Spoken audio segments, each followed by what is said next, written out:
Estamos aqui em São Sebastião, mais diretamente da praia de Maresias, nesse paraíso tropical. E eu estou de volta, Fabiana Arantes, com a segunda temporada do Sofá Jurídico. E hoje eu estou aqui no espaço Monan Maresias, esse espaço sensacional, que é gerenciado pela Luanda, maravilhosa, que daqui a pouquinho vocês vão conhecer ela. E hoje eu estou aqui com um convidado muito especial, o Dr. João Marguerita. É assim mesmo, João? Assim mesmo, igual a pizza. Ele é especialista no direito criminal, no direito sancionador da Corregedoria da Polícia Civil. E eu vou passar a palavra para ele e ele vai falar mais um pouquinho sobre ele. Seja bem-vindo, doutor. É muito um prazer ter obrigado. você aqui no meu programa Sofá Jurídico. Muito obrigado pelo convite. É uma honra estar aqui com a senhora, doutora. A honra é toda minha. Me fale mais um pouquinho, além de ser um especialista criminal, falar aí da Polícia Civil, direito sancionador da Polícia Civil, o que mais que o doutor faz? Bom, além do direito criminal, né, que é a minha especialidade, sou especializado em direito criminal, direito processual penal, atuo também bastante, né, em prol dos policiais civis que sofrem investigações junto às corregedorias, não só da Polícia Civil, mas também da Polícia Militar, da Polícia Federal. Então nós temos que, por muitas vezes, enfrentar, né, combater algumas situações para que eles possam ter o direito de defesa, muito por conta do trabalho que é realizado, né, diuturnamente, o enfrentamento ao crime organizado, mas que por algumas situações eles acabam sofrendo algumas punições ou investigações, e aí cabe a nós, né, defender, mostrar todas as provas para que eles tenham direito à ampla defesa, né, serem ouvidos. Essa punição pelo trabalho, muitas vezes, né, que a gente sabe que acontece. Então, eu, como ex-policial civil, por mais de 10 anos, também já passei por esses corredores, sei como é que as coisas acontecem. Então, eu resolvi também enveredar por esse caminho para poder entregar um pouco do que eu passei para esses colegas. Olha que interessante, galera. Então, o direito sancionador, ele passa por esse caminho, então? Sim, o direito administrativo sancionador é voltado... Direito administrativo sancionador. Exatamente, a defender o policial em âmbito administrativo. Olha, que né? interessante. Apurações preliminares, sindicâncias, processos administrativos, né? Seja do policial que já alcançou a estabilidade ou daquele policial ainda em estágio probatório, que necessita, por vezes, se explicar, né, de diversas situações que acontecem justamente por trabalhar. Então, esse ramo, né, de atuação é voltado a defender esse policial que, por vezes, é punido justamente por trabalhar. Então, como eu passei por isso, senti essas dores, esses espinhos, então resolvi enveredar por esse ramo, além, obviamente, do direito criminal. Eu também sou membro, né, do Tribunal de Ética e Disciplina da OAB de São Paulo, lá da 28ª turma, sou professor universitário em Taboão da Serra, na Unifecaf, onde leciono. E é isso, assim, tem muitas áreas aí que a gente consegue absorver. Olha, que interessante. E eu gostei muito de trazer esse nicho, porque é um nicho diferente, né, doutor? Sim, sim. Esse direito administrativo sancionador, eu mesmo particularmente não conhecia. E o doutor atuou como policial civil durante quantos anos? 10 anos, 5 meses e 1 dia. Olha, bastante Contadinho. tempo. E agora o doutor resolveu enveredar pelo direito e advogar e para a área da advocacia? A advocacia, principalmente a criminal, que é onde, por óbvio, né, eu me sinto mais à vontade em trabalhar, onde eu tenho domínio mais abrangente dos fatos, né, que envolvem esta área, que é uma área muito específica, mas que requer, né, um conhecimento muito profundo por lidar diretamente com a liberdade, né, das pessoas. Então, situações flagranciais, acompanhamentos em oitivas, interrogatórios, audiências de custódia. Olha, né? só. Lidar com o inquérito policial em si, né? Posteriormente com o processo, né? Seja a fase da persecução penal ainda em fase administrativa, depois podendo ou não avançar por uma fase já processual, a depender da opinião do Ministério Público, caso a caso. Então, eu tenho uma proximidade, uma diria, é o meu quintal de casa. Já tem, assim, uma experiência ampla aí devido Sim. esses 10 anos, né, como policial civil. E me conta uma coisa, quais eram os enfrentamentos que você tinha na sua época e que acontecem até hoje com os policiais?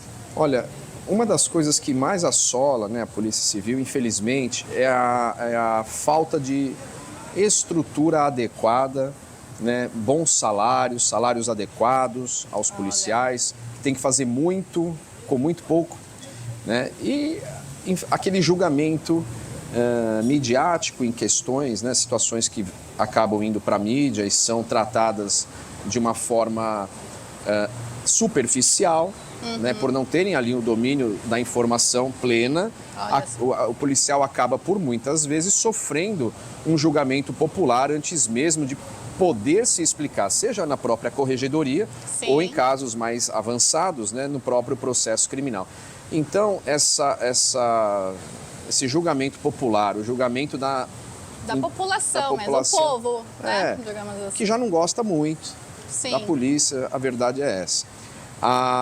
Talvez sejam as fake news aí, né, que exato. são espalhadas. Felizmente existem aqueles policiais que acabam tendo desvios de conduta, isso é óbvio que acontece, mas Sim. a gente não pode pegar e colocar todos, generalizar todos no mesmo cesto, mesmo porque se fosse assim, né, nós viveríamos num estado de anomia, com ausência total de normas mínimas e controle social. Então, seria impossível conviver em sociedade se nós não tivéssemos uma polícia eficaz, eficiente, que está todo dia na rua combatendo o crime. Sim, eu acho que também é até uma questão, toda profissão tem aquela pessoa, não é a questão da pessoa, é da falta de caráter. Então você coloca também na sua profissão o seu caráter. Então, sim, se você sim. tem um bom caráter na advocacia, né? Sim. Então, não dá realmente para generalizar que todo mundo é ruim, porque aí é uma questão mesmo de caráter, Sim. né?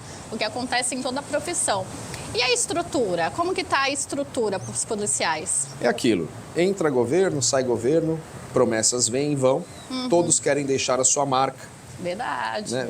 Aí vemos pela pintura das viaturas. Governador X pinta a viatura de um jeito, aí muda o governador, ele quer pintar de outro jeito para falar que é dele.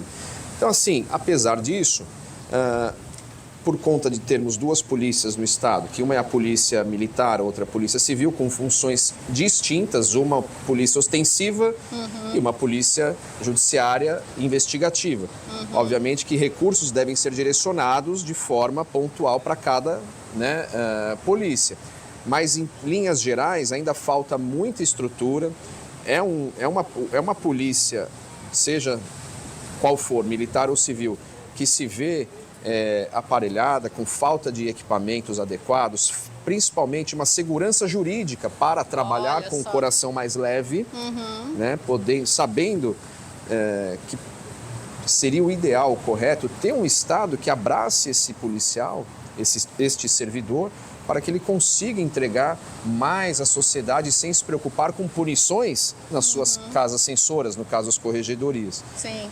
Os prédios, as instalações, sabidamente, apesar de algumas entregas, não podemos ser levianos, de algumas entregas que vêm sendo feitas, principalmente na Polícia Civil, com reformas de delegacias, ainda está muito distante do ideal. Então, não adianta só pintar a viatura. Não adianta. Não é... Tem que oferecer condições dignas de trabalho, estrutura e, principalmente, salário. Que, infelizmente, a nossa polícia, seja ela militar e civil, ela está muito aquém de ter um salário adequado para dar dignidade a este servidor. Sim, porque é um servidor que toda a população precisa aí, né, para a defesa de toda a população, do povo, das pessoas, né? É o policial, gente. É muito importante. Essa profissão é muito importante aí para a defesa das comunidades, de todo cidadão, né? Com certeza. Parabéns aí por ter exercido essa profissão durante tanto tempo. Entreguei muito e... Que ótimo. Graças a Deus, né? Fiz minha parte, hoje não estou mais e agora vida que segue. Mas agora ele está aqui comigo e trazendo muitas dicas jurídicas para vocês, né? Agora ele está advogando Sim. na área criminal, que é uma área maravilhosa. Você que está começando agora, que quer dar aquela virada de chave na advocacia e quer começar com criminal, porque criminal todo mundo gosta, né? Na faculdade eu era assim super fã do criminal, eu acho que é uma área maravilhosa. Sim. Sabe o que eu queria falar um pouquinho com você? O quê, Sobre doutora? violência doméstica. Que é um tema bem aí... É um tema bem delicado. Bem delicado. E a gente sofre um pouquinho. Sofre, é Um verdade. pouquinho. Tá difícil trabalhar nessa área. Tá difícil. Principalmente quando a preponderância da palavra da vítima atrapalha ali nas investigações. O que você pode me dizer sobre isso? Antes de mais nada, né, pro telespectador, para todos que estão assistindo aqui, nós não vamos, obviamente, generalizar e falar Lógico. que isso acontece com a maioria. Mas, infelizmente, doutora, é uma lei importante, sabemos disso. Sim. Não é questão de querer invalidar a lei 11.340 de 2006, que é a Lei Maria da Penha. Anotem aí. Não é isso. O que nós temos que demonstrar aqui, o que eu venho tentando expor, né, diuturnamente, é que muitas mulheres estão se apoderando desta lei, fazendo mau uso para buscar vingança ao invés de justiça. Nossa. E aí é o problema. Sim. E aí é o problema. Situações que inexistem acabam ganhando vida e corpo no papel, como se verdade fosse. Tá. E para esse indivíduo, no caso, O réu. o ex-convivente, o ex-familiar, o parceiro em si, conseguir se livrar, né, dessas ordalhas processuais, está muito difícil demonstrar isso perante a justiça, principalmente em varas especializadas de violência doméstica. E aqui, mais uma vez, não generalizando, por óbvio, mas eu tenho tido muita dificuldade em enfrentar situações que nitidamente, né, são fantasiosas, criadas, Sim. mas que é dada uma relevância desproporcional a essa versão da suposta vítima e que, por vezes, tem bastado para condenar, sem maiores diligências probatórias. Olha só, gente, que assunto delicado e importante. Doutor, eu vou falar para o senhor Claro. que eu tenho acompanhado casos assim também. Mulheres que realmente querem vingança dos seus parceiros, ou porque eles já estão em um novo relacionamento, ou porque foram traídas, né? Então elas vão lá, inventam histórias e muitas vezes eu já presenciei um caso meu lá no meu escritório, uma mulher que se machucou. Sim. Ela se machucou para quando fosse lá fazer a prova, ela tá com aquele olho roxo, né? Então, é uma questão muito delicada. E como que o Ministério Público tem tratado isso? Olha, infelizmente, não da forma que eu gostaria que fosse, tá? Do dia 10 de outubro do ano passado para cá, houve uma alteração no artigo 24A da Lei Maria da Penha, que trata do descumprimento de medidas protetivas conferidas a esta vítima. Tá? A pena, ela endureceu demais, era uma pena que trafegava de 3 meses a 2 anos, e agora é uma pena de 2 a 5 anos, pelo descumprimento de protetiva. Eu tenho um caso lá no escritório, em que o indivíduo foi preso preventivamente por supostamente ter descumprido essa protetiva. De que forma? A vítima alegou que ele entrou em contato por telefone. Olha. Telefone, ligação, e a ameaçou. Foi feito um boletim de ocorrência, representada pela preventiva, e saiu. E foi expedido mandado de prisão preventiva. Nossa. Eu precisei de 3 meses para conseguir soltar esse indivíduo. Nossa, olha só. Não houve sequer diligência aqui, é sim uma crítica. Não houve sequer diligência da delegacia especializada aqui da DDM, não vou falar qual, Sim, mas de uma não vamos expor ninguém. Temos 9 DDMs, enfim, na capital. Tá.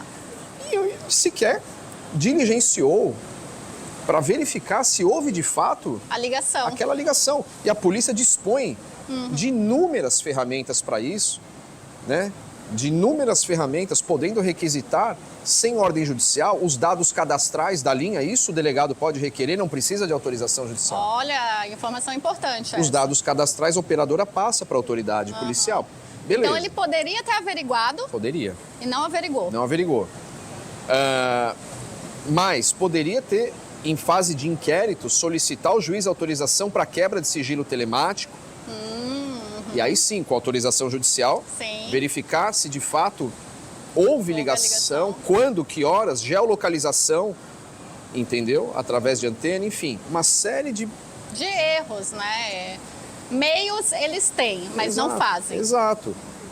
Existe aquela situação de crimes que deixam vestígios, né? Chamados também crimes não transeuntes. São crimes que deixam vestígios. E quando deixa vestígio, é necessário corpo de delito, diligências para se verificar, né? Ou pelo menos tentar, Sim. né? Se chegar ali à materialidade. Para você robustecer esse inquérito suficiente, com informações suficientes, para que o promotor que receba isso possa formar o seu convencimento, a sua opinião delicti, né? A sua opinião, e convencido desta soma, autoria e materialidade, oferecer uma denúncia, se for o caso, mas com elementos contundentes, não com achismos. Isso, porque achismo prejudica muito a pessoa que está como réu, né? Exato. E isso pode ensejar depois, futuramente, um danos morais? Sim, com certeza. Veja, doutora, o que acontece? O Ministério Público, né, fiscal da lei, ele tem que ser promotor, o nome já diz, promotor do quê? De justiça. Não é promotor de acusação. Exatamente, Então, nem de achismo. E nem de achismo. Se verificou ali que não tem indícios, ou que haja indícios, de autoria, não tem materialidade, ou tem materialidade, mas não tem autoria, é opinião pelo arquivamento. É assim que tem que ser. Exatamente. Agora, o que nós vemos em alguns casos é uma militância que se apega nessa palavra da vítima, que no estándar probatório, justamente por situações de violência doméstica legítimas, tá? Acontecerem, na maioria dos casos, no chamado ambiente de clandestinidade. Sim. Né? Vamos explicar aqui para o público o que seria um ambiente de clandestinidade. Estou aqui com você, ok? Tá. Lhe agrido, todo mundo vai ver. Sim. Agora, imagina um casal dentro do seu quarto, na sua casa, em que só está o casal e que não tem testemunha alguma, não há imagens, não há ninguém para atestar que aquilo aconteceu. A justiça entende que o depoimento desta vítima terá sim um valor diferenciado no estándar de provas, desde que acompanhada de outros elementos que deem robustez a essa alegação. Sabemos que às vezes é difícil. E quando não houver outro elemento, a palavra da vítima por si só, tá? Isso já é entendimento dos tribunais superiores, STJ, STF. Olha aí, pega essa dica. E nos tribunais de justiça, tá? Em algumas câmaras criminais assim também entendem que não deveria e não poderia, aliás, somente a palavra bastar.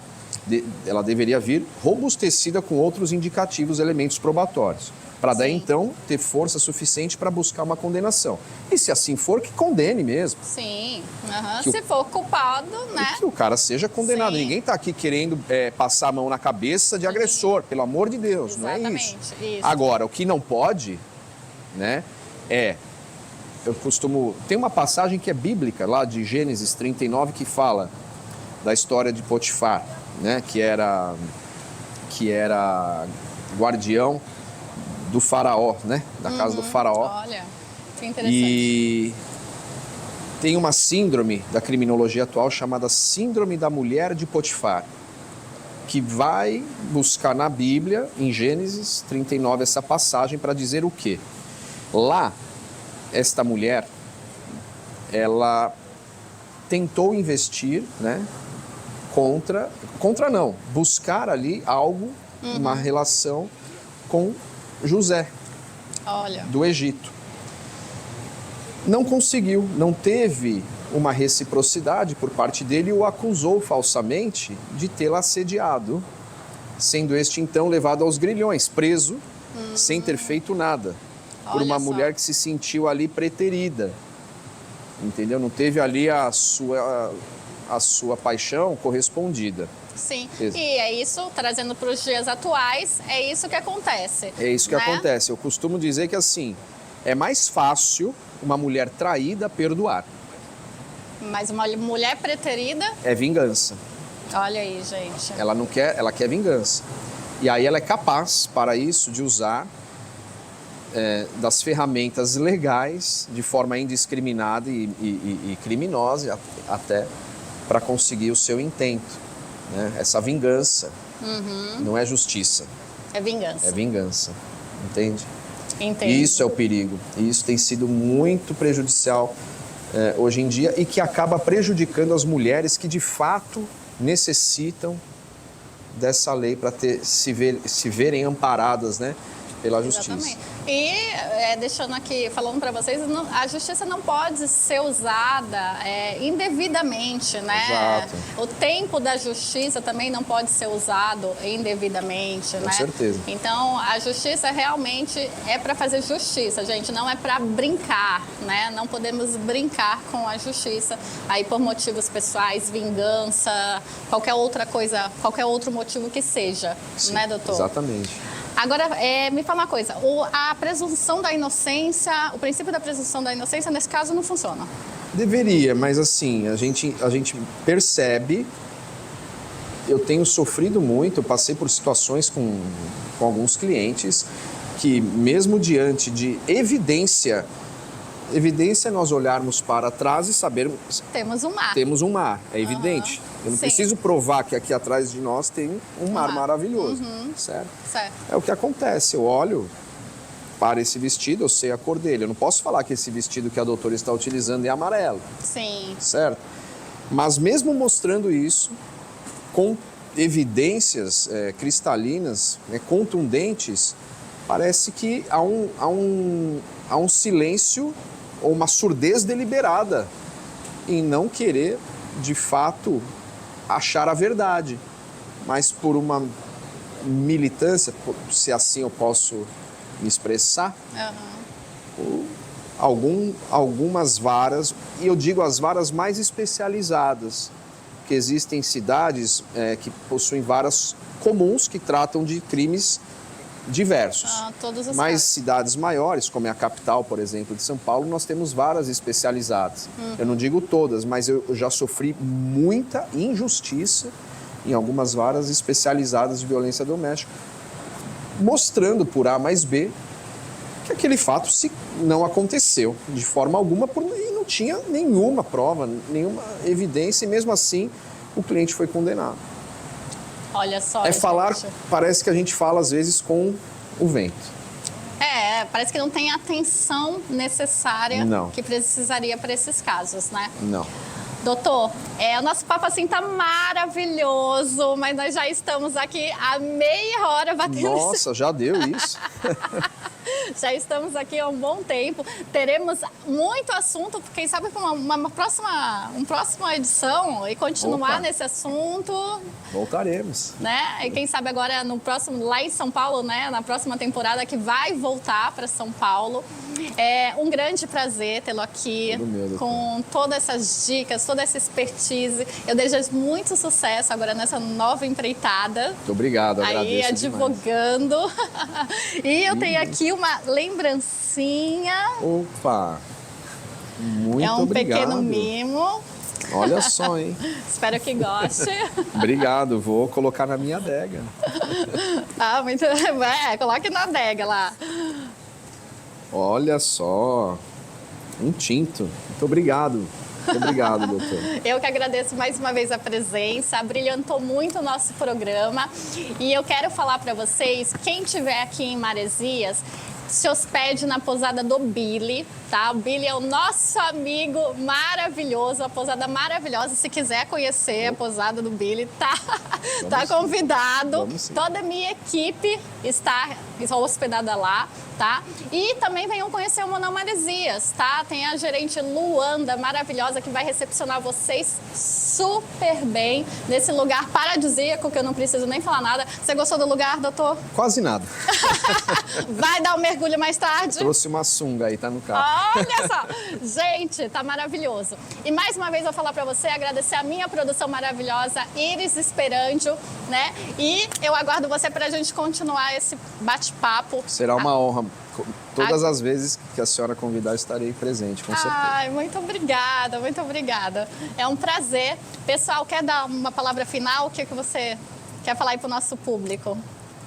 Não percam os próximos episódios do Sofá Jurídico, assistam a primeira edição, tem muitas dicas bacanas, diversos ramos do direito, muitos profissionais. Foi uma honra poder passar esse tempo com vocês, agradecer mais uma vez a doutora Fabiana e a todos os convidados que estiveram aqui presentes hoje, muito obrigado.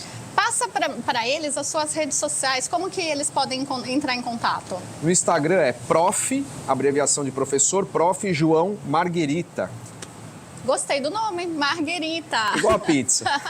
Só lembrar da pizza. Tem algum telefone? Sim, é o 11 95176 5325. Então é isso, gente. Precisando de advogado criminalista aqui, ó. Referência, contrate e chame no Instagram ou no telefone Dr. João Marguerita. Muito obrigado, muito obrigado. Foi um prazer. Um beijo para todos vocês.